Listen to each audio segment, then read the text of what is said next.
10,000 सहाबा की इमामत मेरे नबी ने की। फारिग हुए, दीवार की टेक लगाई, घुटनों पे हाथ बांधा, सर घुटनों पे रख के हुजूर ने रोना शुरू कर दिया।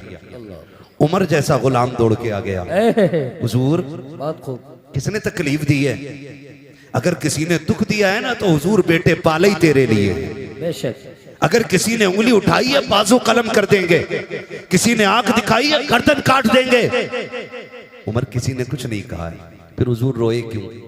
फरमाया आज मेरी माँ याद आ गई है। सुभान अल्लाह, आज मेरी माँ याद आ गई है। चैलेंज के साथ कहता हूँ, इस महफिल में बूढ़ा बैठा हो कि जवान बैठा हो, आपको क्या लगता है कि माँ की कीमत नहीं है? माँ इतनी कीमती है। जाओ तो तुम्हारी नजर में इस महफिल में सबसे बूढ़ा दिखाई दे, उसका हाथ पकड़ के पूछना क्या माँ की याद आती है कि नहीं। उसके बाल सफेद हो गए, सर के बाल सफेद हो गए। जब तुम उसके माँ के बारे में सवाल करोगे ना, उसकी आंखों में झांक के देखना, उसकी आंखें नील झील की तरह भीग जाएंगी और वो कहेगा आज भी ऐसे लगता है जैसे माँ दरवाजे पे खड़े होकर इंतजार कर रही है।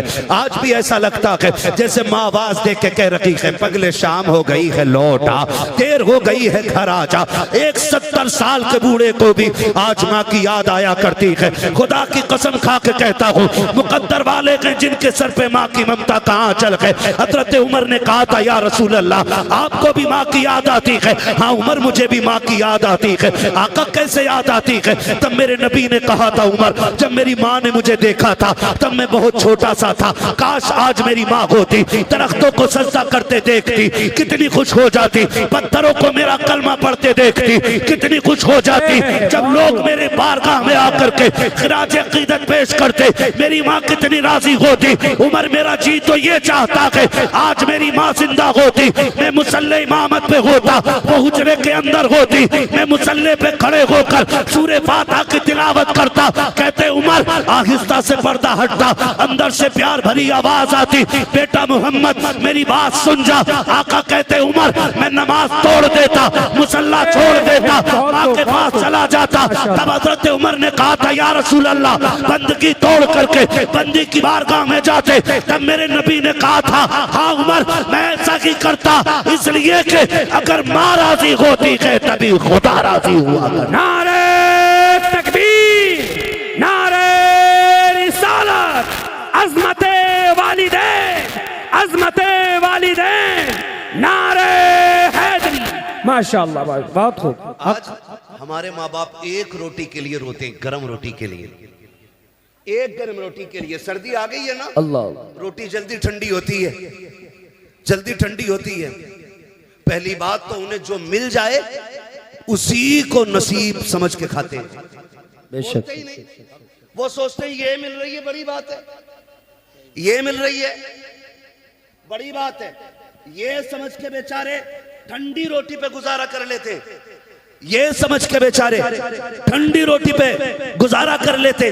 और अगर हिम्मत करके वो ये कह भी देना बेटे एक गरम रोटी मिल जाती, और अगर बहू से कह दिया ना तो बहू सर पे उठा लेती है, सर पे उठा लेती है पूरे घर को और डायरेक्ट ताना देती है बेटियों के दौर में बड़ी गर्म रोटी खाई थी जो अब खाओगे। मैं बहुओं से कहना चाहूंगा जबान को ताला लगा। अल्लाह तू 26 साल के बाद आई है, तूने बना घर देखा है और ताने उस बेटी के दे रही है जिसने छप्पर से लेके जवानी तक बाप की इज्जत पे दाग ना लगने दी। माशाअल्लाह बहुत खूब। तू उसके बारे में बात कर रही है। मैं बेटियों से कहना चाहूंगा खुदा करे भरे घरों में जाओ, अगर खाली हो तो तुम्हारे कदमों की बरकत से भर जाएं। बेशक। लेकिन कभी किसी बूढ़े को यह ताना न देना कि तुमने बेटियों के दौर में बड़ी गर्म रोटी खाई है। दो बातें कहूंगा मैं, सिर्फ दो बातें। पहली बात तो ये कहूंगा मैं कि जब ये जवान था ना तो ये पत्थर के और लोहे के चने चबा जाता था, इसको कभी ठंडा ठंडा ही नहीं लगा और गरम गरम नहीं लगा।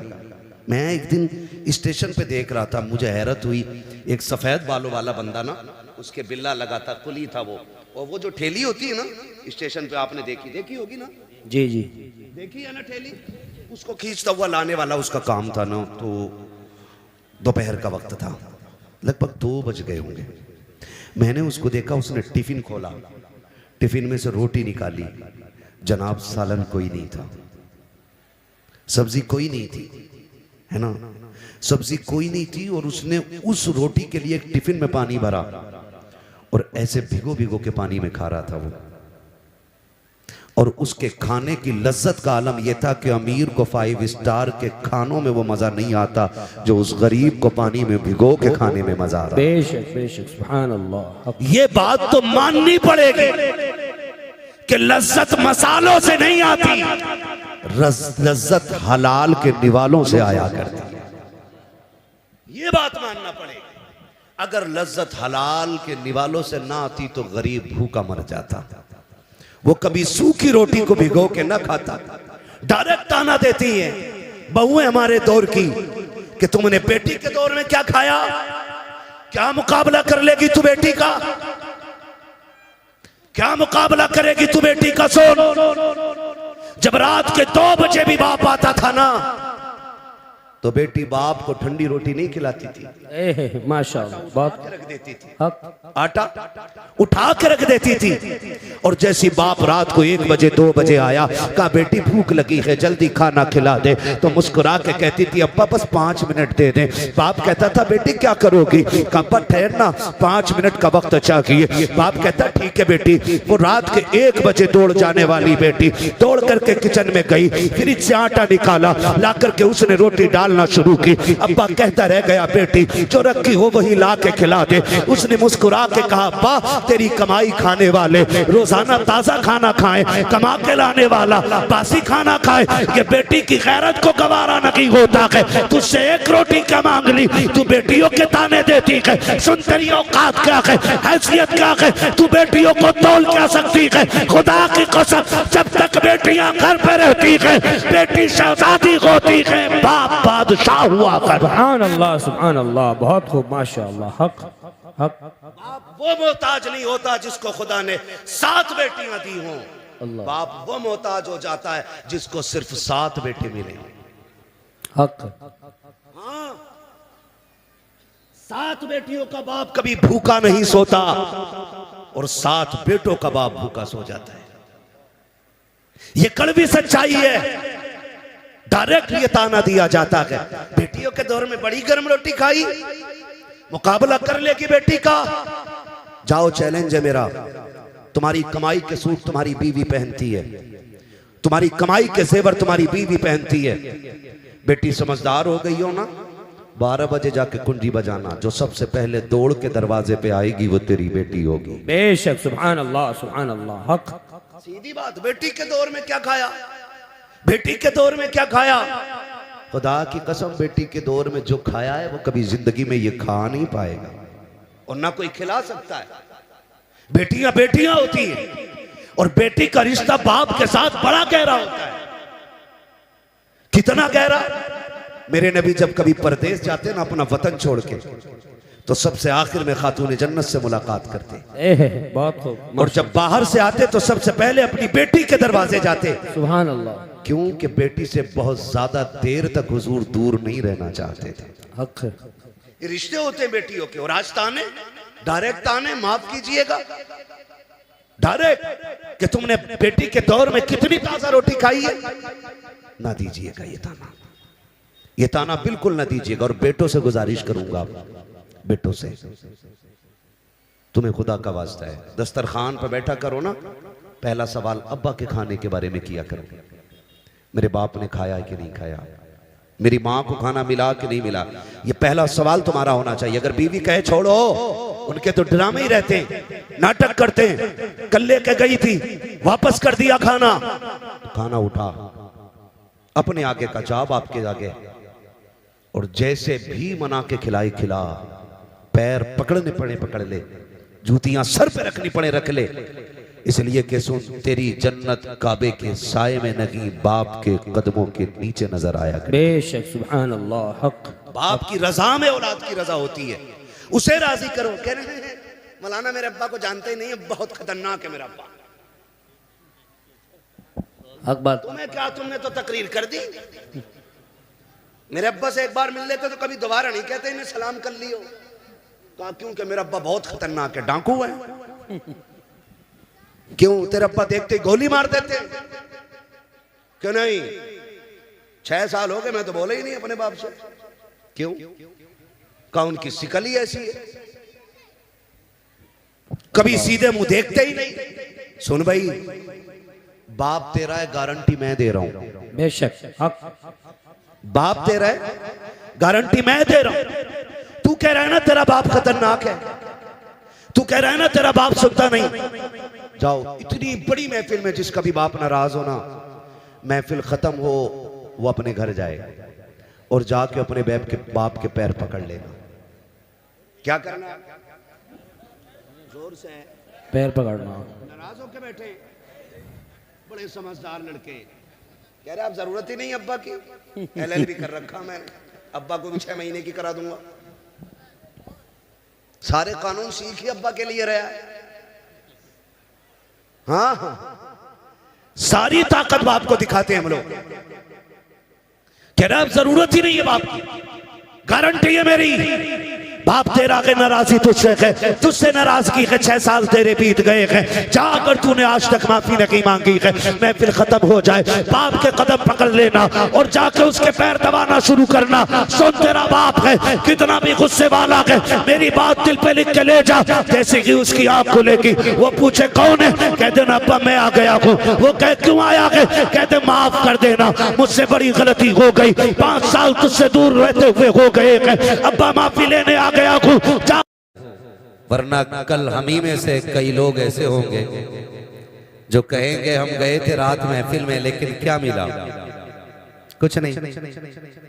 तो मैं आपके गोश गुजार ये बात कर दूं, ये तो सिर्फ एक महफिल है, लोग मदीने से खाली लौट आते हैं, तो इसका मतलब ये नहीं कि वहां भीख नहीं मिलती है। जाने वालों के अपने अपने तरीके होते हैं।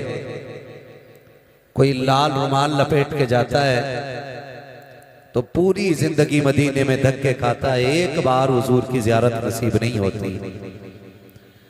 और कोई बरेली का बहुत बड़ा अल्लामा, हजारों किताबों का मुसन्निफ, अदब में जूतियां मदीने से पहले उतार दे, फिर उनके शहर में जाके बस इतना कहे, कोई क्यों पूछे तेरी बात रजा, कोई क्यों पूछे तेरी बात रजा, तुझसे कुत्ते 1000 फिरते हैं। तो बस ये जुमले उसे हुजूर की जियारत नसीब करा दिया करते हैं। पता ये चला फर्क झोली का नहीं, फर्क अदब का होता है। जितने अदब से आओगे उतनी झोली भर के लेके जाओगे। मैं सबके दिलों का फैसला तो नहीं कर सकता, मगर इतना समझता हूं, अगर आपको इतनी रात में, सर्दी की रात में हुजूर ने 11 बजे 12 बजे इस महफिल में बैठा रखा है तो कोई ना कोई तो खास रिश्ता हुजूर से होगा, कोई ना कोई तो गहरा रिश्ता हुजूर से होगा। वरना आला हजरत तो बात साफ कर गए। नकीब अहले सुन्नत जनाब एहसान रजा बरेलवी साहब क़िबला इतने शेर एक सांस में सुना देते हैं कि हम पूरी जिंदगी में अपनी तकरीरों में बयान नहीं कर पाते, लेकिन इनका काम ही शेर पढ़ना है। ऑपरेटर साहब बहुत अच्छा आपका साउंड है, इसका थोड़ा सा इको कम कर दें थोड़ा सा, ताकि बात थोड़ी सी साफ हो जाए। आवाज बहुत अच्छी है, बहुत खूबसूरत शेर सुनाए। ये जो हम हो या आप हो, हम हुए कि मीर हुए, उनकी जुल्फों के सब असीर हुए, सारे ही हुजूर के गुलाम हैं। अभी नारे तकबीर, नारे रिसालत, फैज़ाने गौसे आज़म, फैज़ाने गौसे आज़म, फैज़ाने सरकार मखदूम सिमना, मसलके आला हजरत, फैज़ाने सरकार ताजुशरिया, आमदे शहजादा पीर सैयद जामी मियाँ साहिब क़िबला, आमदे शहजादा पीर सैयद जामी मियाँ साहिब क़िबला। नारे तकबीर, नारे रिसालत, फैज़ाने गौसे आज़म, मसलके आला हजरत, उलमाए अहले सुन्नत, फैज़ान सरकार ताजुशरिया, फैज़ान सरकार मखदूम सिमना, आमदे पीर सैयद जामी मियाँ साहिब किबला, नारे तकबीर, नारे रिसालत। आप तमामी हजरात से मैं गुजारिश करता हूँ कि मिंबर शरीफ पर बहुत आसानी के साथ हजरत को कमेटी वालों की जिम्मेदारी है, वो आसानी के साथ मिंबर शरीफ तक पहुँचाएँ। जमात अहले सुन्नत की आलमी शोहरत याफ्ता शख्सियत, पीर तरीक़त रहबर राह शरीयत, आबरूए अहले सुन्नत, आले नबी औलादे अली, शहजादा पीर सैयद जामी मियाँ साहिब किबला की आमद मिंबर शरीफ पर हो रही है। साथ ही साथ शारे अहले सुन्नत भाई आज़म रज़ा तहसीनी बरेलवी, उनकी भी आमद हो रही है। आप तमामी हजरात से गुजारिश है बहुत जल्द से जल्द आप अपने जगह सुकून व इत्मीनान के साथ तशरीफ़ रखें। हजरत मिंबर शरीफ पर तशरीफ़ ला रहे हैं। बड़े अदब व एहतराम के साथ मैं कमेटी वालों से गुजारिश करता हूँ मिंबर शरीफ तक आसानी के साथ पहुँचाएँ। डिसाइड नहीं हो रहा है कुछ।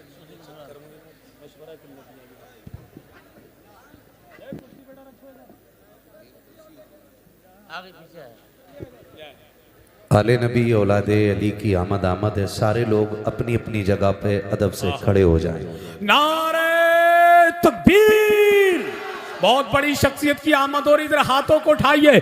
नारे तकबीर, नारे रिसालत, फैज़ाने गौसे आज़म, फैज़ाने सरकार मखदूम सिमना, फैज़ाने आला हजरत, फैज़ाने सरकार ताजुशरिया, आमदे शहजादे सरकार मखदूम सिमना, आमदे शहजादे गौसे आज़म हुजूर सैयद जामी मियाँ साहिब किबला, हुजूर सैयद जामी मियाँ साहिब किबला, हजरत आज़म रज़ा तहसीनी, नारे हैदरी।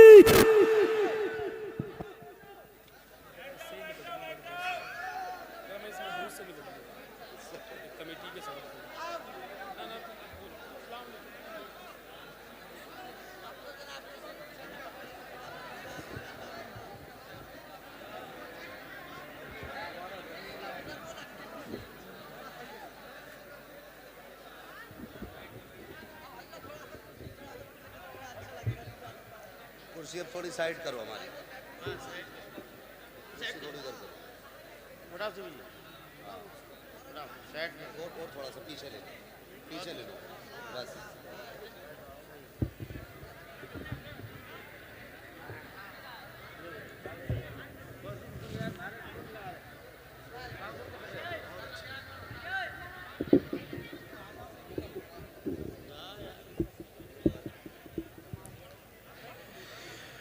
माशाल्लाह, आप अपने माथे की निगाहों से देख रहे हैं कि मिंबर रसूल पर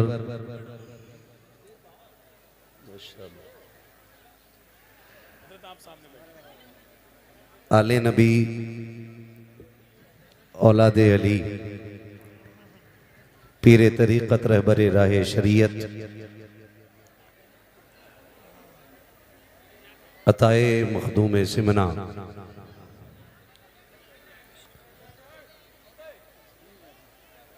हुजूर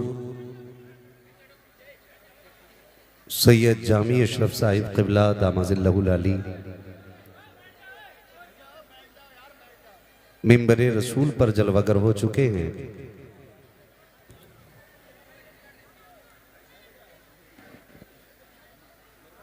ये वो खुशकिस्मती का पल है कि जिस पल हम डंके की चोट पे कह सकते हैं कि खुतबा नुकबा शोरा मिंबर पे आए तो शायद जलसे सिर्फ कामयाब हों,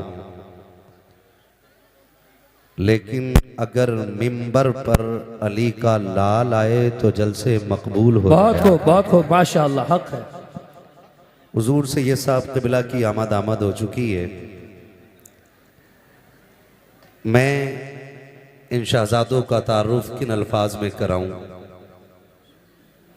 मेरी हैसियत क्या, मेरी औकात क्या, मेरे इमाम ने खुद कहा था कैसे आकाओं का बंदा हूँ रज़ा। माशाल्लाह, बहुत खूब, हक है। बोल बाले मेरी सरकारों के, बेशक, सुभान अल्लाह, और सरकार आला हज़रत फरमाते हैं तेरी नस्ले पाक में है।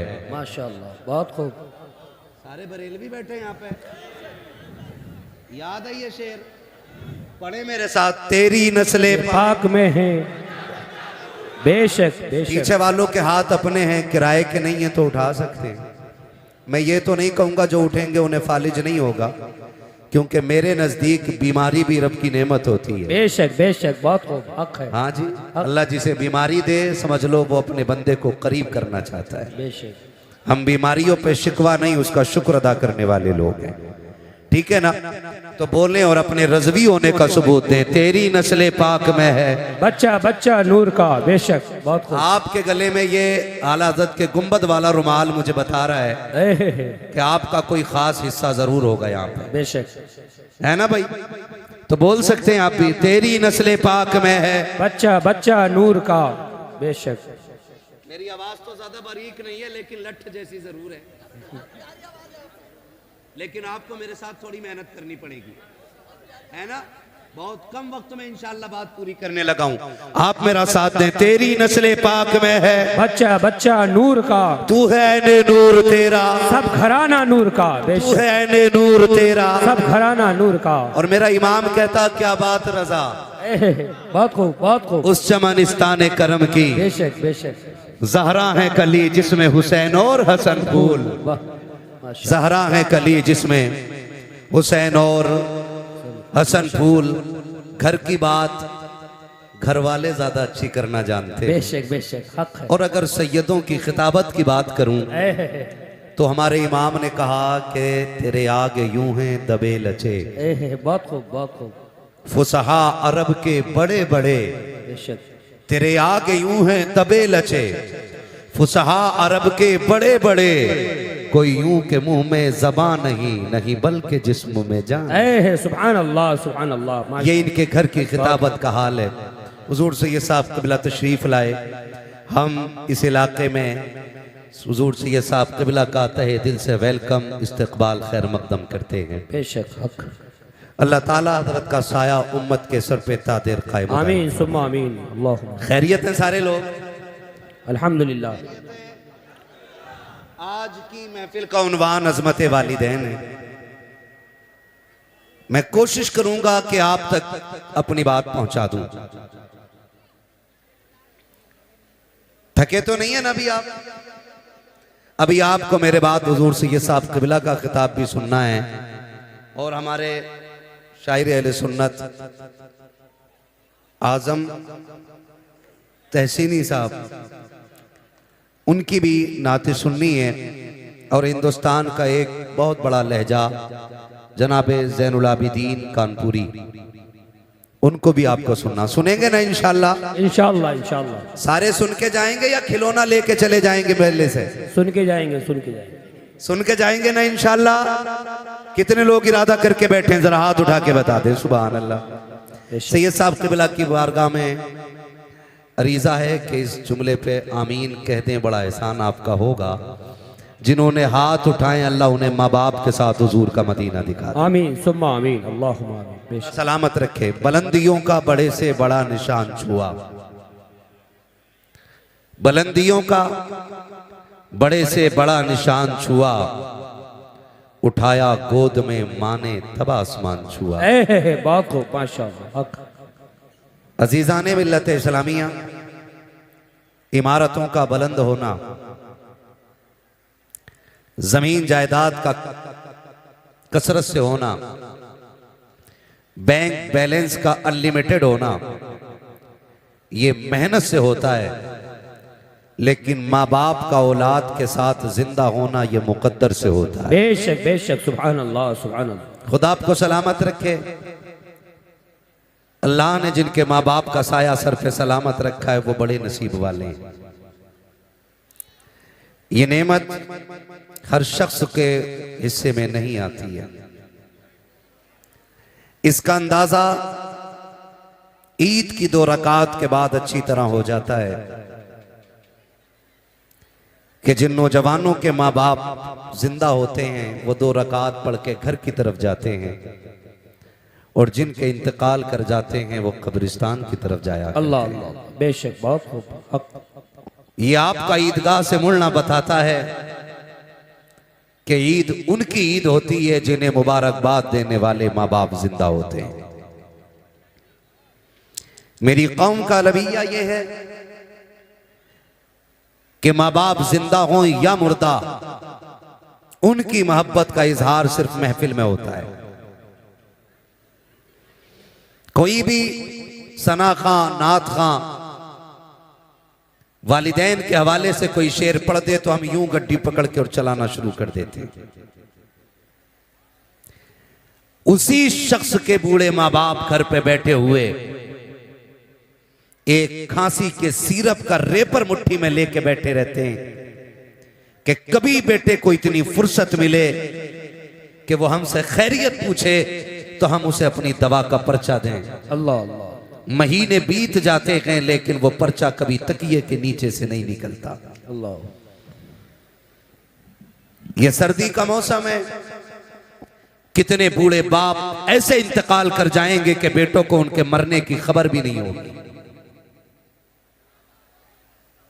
अगले दिन लोग पूछेंगे क्या हो गया था, कब पता नहीं, सुबह उठे ना तो अब्बा सहन में पड़े थे। कोई कहेगा नहीं हम उठे ना तो बिस्तर से नीचे पड़े थे।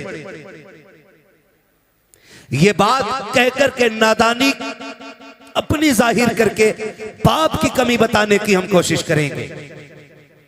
लेकिन आपसे एक सिर्फ दस्तबस्त अर्ज करना चाहता हूं, हम में कोई भी ऐसा बेटा नहीं जो पेड़ से उतरा हो, ना कोई ऐसा बेटा है जो जमीन से निकला हो। हर बेटा मां के शिकम से दुनिया में आया है। बेशक हर बाप की हर बेटे की पैदाइश बाप की कुर्बानियों का नतीजा है। कोई बेटा ऐसा नहीं जिसको माँ बाप ना मिले हों। इस महफिल में कोई ऐसा बेटा नहीं जिसे माँ की गोद या बाप की शफकत में असर न हुई हो। मगर यहां रुक के एक बात कहना चाहता हूं, कभी मुड़ के अपने बचपन की तरफ देखना हो तो अपने बच्चों की तरफ देखा करो। आपको जितने अपने बच्चे प्यारे हैं ना, उतने ही आप अपने माँ बाप को प्यारे हैं। बेशक बेशक, सुभान अल्लाह। बल्कि अपने माँ बाप को आप उससे भी ज्यादा प्यारे थे जितने आपको आपके बच्चे प्यारे। आज जो बात कह देते हैं ना जी, पता ही नहीं चला अब्बा कैसे गिर गए। मैं एक बात का एहसास दिलाना चाहता हूं नौजवानों, कोई रात ऐसी नहीं होती हम बिस्तर पे सोए हों और माँ एक बार देखने ना आई हो। अल्लाह अल्लाह, बेशक हक। कोई रात ऐसी नहीं गुजरती जिसमें हम सोए हो और माँ ने आके कंबल ना संभाला हो। कोई रात ऐसी नहीं गुजरती जिसमें हम सोए हो और माँ ने आके हमारे चेहरे को सर्दी में ना छुपाया हो। क्यों आती है माँ, किस लिए आती है? सिर्फ इसलिए माँ बिस्तर के चक्कर लगाती रहती है कि मेरा बेटा कमजोर है, छोटा है, रजाई गिर गई तो उठा ना पाएगा, अगर सो गया तो नादानी में उसको सर्दी का एहसास नहीं होगा। ये सोच करके माँ 3-3 चक्कर बेटों के बिस्तर के लगाती है। आज मैं पूछना चाहता हूँ, कल जब हम कमजोर थे हमारी माँ बिस्तर के चक्कर लगाती थी, हमारा बाप रजाई को संभालता था। आज माँ बाप इतने कमजोर हो गए हैं कि अपनी रजाई नहीं संभाल पाते हैं। हम ऐसे मजनू बने कि बीवियों के पल्लू में लिपट के ऐसे सो गए कि माँ पानी के लिए तड़पती रही। एक आवाज पे लब्बैक कह के हम नहीं उठे गए। तुम्हें क्या लगता है ये जो आंगन में गिर के मर गया है ये बिला वजह मर गया है? ये जो नल की टंकी पे गिरा है ये बिला वजह गिर गया है? नहीं नादान, जरा उठ के रातों के सन्नाटे से पूछ, घर की दीवारों से पूछ कि ये अकेला कैसे गिर के मर गया, तो तुझे घर की छत बताएगी। तू जब ख्वाबे खरगोश में था, इसको रात के सन्नाटे में प्यास लगी थी, इसने ये कहा था बेटे मुझे पानी पिला दे, बेटे मुझे पानी पिला दे। एक नहीं 70 आवाजें दी थी लेकिन तेरे कान पे जू नहीं रिंगी। तू बिस्तर पे लेटा रखा, प्यास बर्दाश्त से बाहर हुई। इसने अपनी कमजोरी को अपनी ताकत बना करके बिस्तर को छोड़ा, हौसले का सहारा लिया, चंद कदम चला था, बुढ़ा बुढ़ापे में चलने नहीं दिया। गुर्बत और कमजोरी ने इसको बहका के गिराया। जैसे ये गिरा के सरजमीन पे लगा के अब इसका इंतकाल हो गया के उसके बाद बेटों को चैलेंज करता हूँ, सिर्फ मस्जिद के इमाम के कदम नहीं, हरमे काबा में चले जाओ, काबे के चादर को खिलाफ को चूमते हुए मर जाओ। खुदा की कसम अगर माँ बाप नाराज गए के काबा तो क्या के मदीने में भी मर जाओगे तब भी खुदा तुमसे राजी नहीं हो सके। नारे तकबीर, नारे रिसालत, अज़मते वालिदैन, नारे हैदरी। माशाअल्लाह, बहुत खूब। आपसे मेरी गुजारिश है, बाप मर गया कह रहा पता ही नहीं चला कैसे गिर गए, मेरी चारपाई तो वहीं पड़ी थी। तुझे पता है मां भी सोई थी, तू भी सोया था, और तूने नींद में आहिस्ता से कहा था मां, तुझे दूसरी आवाज देने की जरूरत नहीं पड़ी थी, मां ने उठ के सीने से लगा लिया था। बेशक बेशक, हक। आज कहीं को इस प्यार की जरूरत नहीं है। आपसे मैं कहना चाहता हूं खुदा के वास्ते, मां बाप है ना, इज्जत कर लो, कदर कर लो। कल दौलत होगी, मां बाप नहीं होंगे तो सिवाय रोने के कुछ नहीं होगा। तेरी मेरी औकात क्या है, हैसियत क्या है, मेरे नबी को देख। अल्लाह ने 2000 से ज्यादा लक़ब अता फरमाए। माशाअल्लाह, सुभान अल्लाह। बोले जरा थक गए। 2000 से ज्यादा लक़ब अता फरमाए, लेकिन एक दिन मेरे नबी ने 10,000 सहाबा की इमामत फरमाई। कितने सहाबा की? 10,000। पीछे वाले भी बोले कितने? 10,000 सहाबा की इमामत मेरे नबी ने की। फारिग हुए, दीवार की टेक लगाई, घुटनों पे हाथ बांधा, सर घुटनों पे रख के हुजूर ने रोना शुरू कर दिया। उमर जैसा गुलाम दौड़ के आ गया, हुजूर बहुत खूब। किसने तकलीफ दी है? अगर किसी ने दुख दिया है ना तो हुजूर बेटे पाले ही तेरे लिए। बेशक। अगर किसी ने उंगली उठाई है बाजू कलम कर देंगे, किसी ने आंख दिखाई है गर्दन काट देंगे। उमर किसी ने कुछ नहीं कहा है, फिर हुजूर रोए क्यों?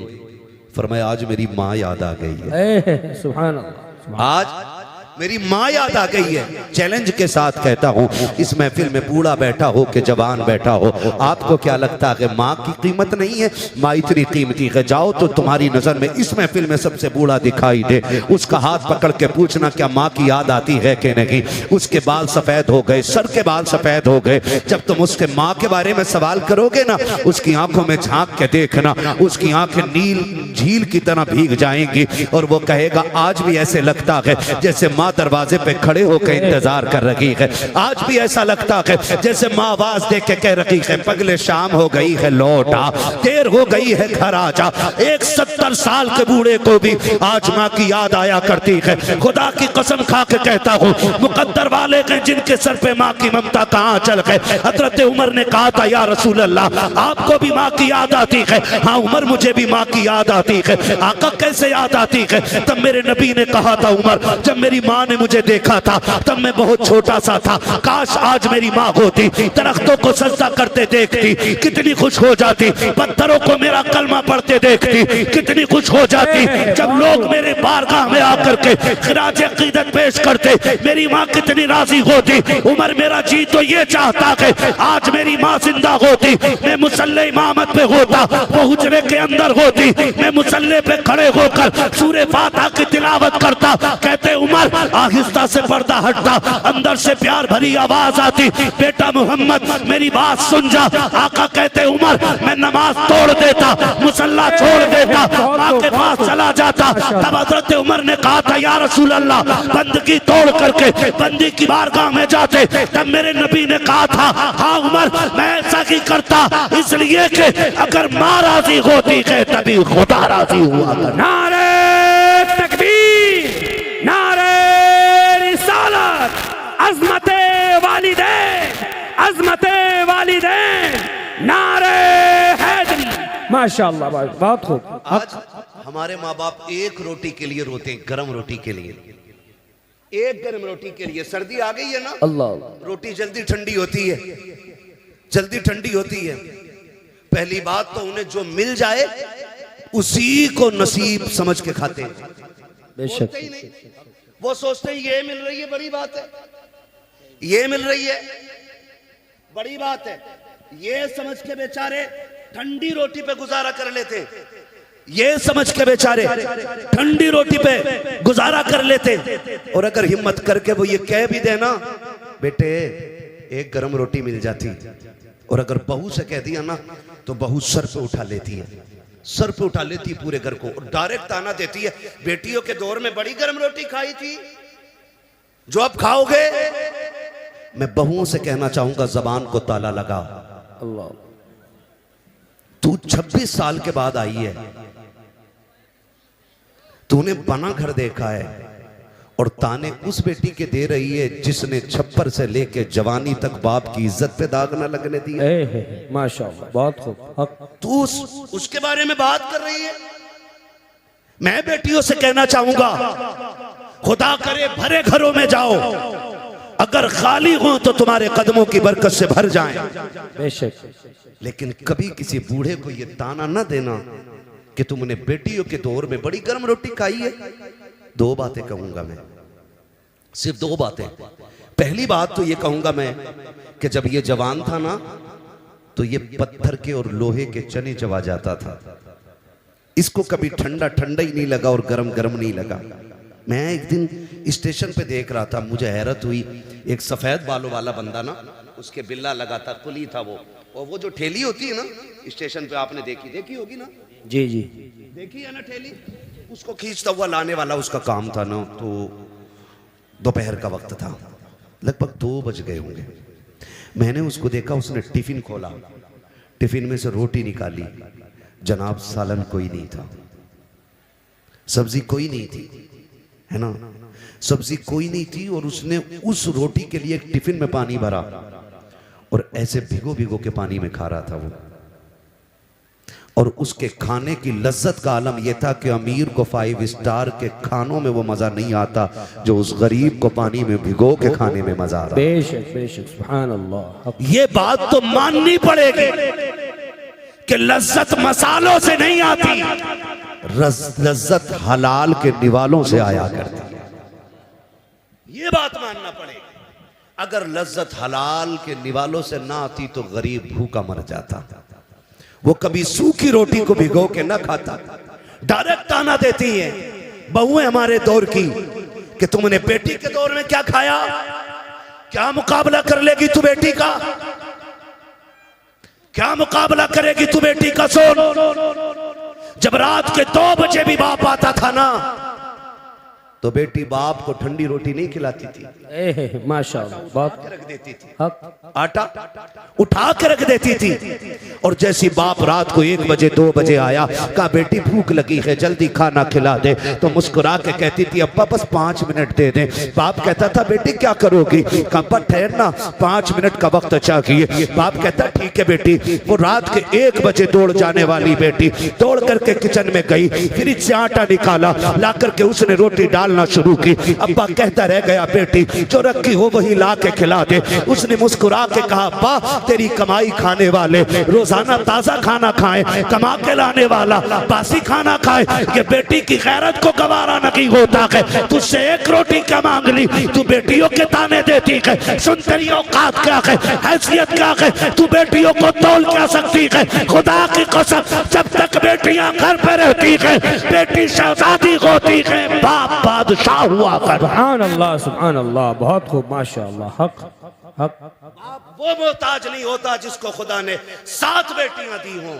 अल्लाह। बाप वो मोहताज हो जाता है जिसको सिर्फ 7 बेटे मिले। हक। हाँ, 7 बेटियों का बाप कभी भूखा नहीं सोता, और 7 बेटों का बाप भूखा सो जाता है। ये कड़वी सच्चाई है। डायरेक्ट ये ताना दिया जाता है बेटियों के दौर में बड़ी गर्म रोटी खाई, मुकाबला कर लेगी बेटी का। जाओ चैलेंज है मेरा, तुम्हारी कमाई के सूट तुम्हारी बीवी पहनती है, तुम्हारी कमाई के जेवर तुम्हारी बीवी पहनती है।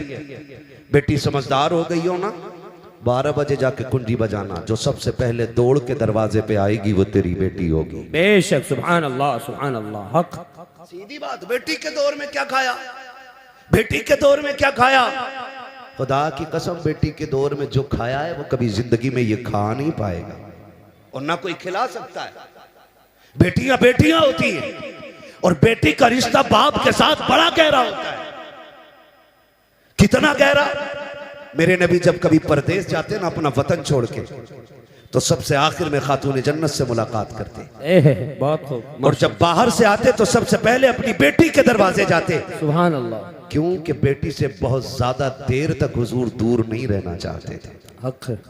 ये रिश्ते होते हैं बेटियों के। और आज ताने, डायरेक्ट ताने, माफ कीजिएगा, डायरेक्ट कि तुमने बेटी के दौर में कितनी ताजा रोटी खाई है, ना दीजिएगा ये ताना। ये ताना बिल्कुल ना दीजिएगा। और बेटों से गुजारिश करूंगा, बेटों से, तुम्हें खुदा का वास्ता है, दस्तरखान पर बैठा करो ना, पहला सवाल अब्बा के खाने के बारे में किया करो। मेरे बाप ने खाया कि नहीं खाया, मेरी माँ को खाना मिला कि नहीं मिला, ये पहला सवाल तुम्हारा होना चाहिए। अगर बीवी कहे छोड़ो, उनके तो ड्रामे ही रहते हैं, नाटक करते हैं। कल लेके गई थी, वापस कर दिया खाना, खाना उठा, अपने आगे का जवाब आपके आगे, और जैसे भी मना के खिलाई खिला, पैर पकड़ने पड़े पकड़ ले, जूतियां सर पे रखनी पड़े रख ले, इसलिए कि सुन, तेरी जन्नत काबे के साये में नहीं, बाप के कदमों के नीचे नजर आया करे। बेशक। सुभान अल्लाह। हक। बाप की रजा में औलाद की रजा होती है, उसे राजी करो। कह रहे हैं मौलाना मेरे अब्बा को जानते ही नहीं है, बहुत खतरनाक है मेरा अब्बा। हक बात। तुम्हें क्या, तुमने तो तकरीर कर दी। मेरे अब्बा से एक बार मिल लेते तो कभी दोबारा नहीं कहते इन्हें सलाम कर लियो। कहा क्योंकि मेरा अब्बा बहुत खतरनाक है, डाकू है। क्यों? तेरे अब्बा देखते गोली मार देते। क्यों नहीं? 6 साल हो गए मैं तो बोला ही नहीं अपने बाप से। क्यों? कहा उनकी शिकल ही ऐसी है, कभी सीधे मुंह देखते ही नहीं। सुन भाई, बाप तेरा है, गारंटी मैं दे रहा हूं। बेशक। हक। बाप तेरा है, गारंटी मैं दे रहा हूं। तू कह रहा है ना तेरा बाप खतरनाक है, तू कह रहा है ना तेरा बाप सुनता नहीं।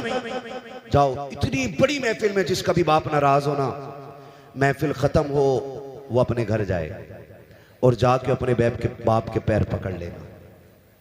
क्या करना? जोर से पैर पकड़ना।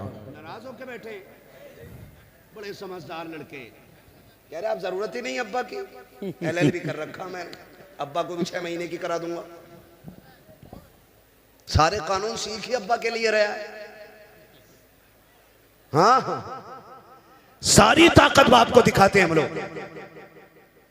कह रहे अब जरूरत ही नहीं है बाप की, गारंटी है मेरी। बाप तेरा के नाराजी तुझसे है, तुझसे नाराजगी है, 6 साल तेरे बीत गए हैं, जाकर तूने आज तक माफी नहीं मांगी है। महफिल खत्म हो जाए, बाप के कदम पकड़ लेना और जाके उसके पैर दबाना शुरू करना। सुन, तेरा बाप है, कितना भी गुस्से वाला है, मेरी बात दिल पे लिख के ले जा। जैसे कि उसकी आंख खुलेगी, वो पूछे कौन है, कह देना अब्बा मैं आ गया हूँ। वो कह क्यों आया है, कहते माफ कर देना, मुझसे बड़ी गलती हो गई, 5 साल तुझसे दूर रहते हुए हो गए, अब्बा माफी लेने आ गया हूँ।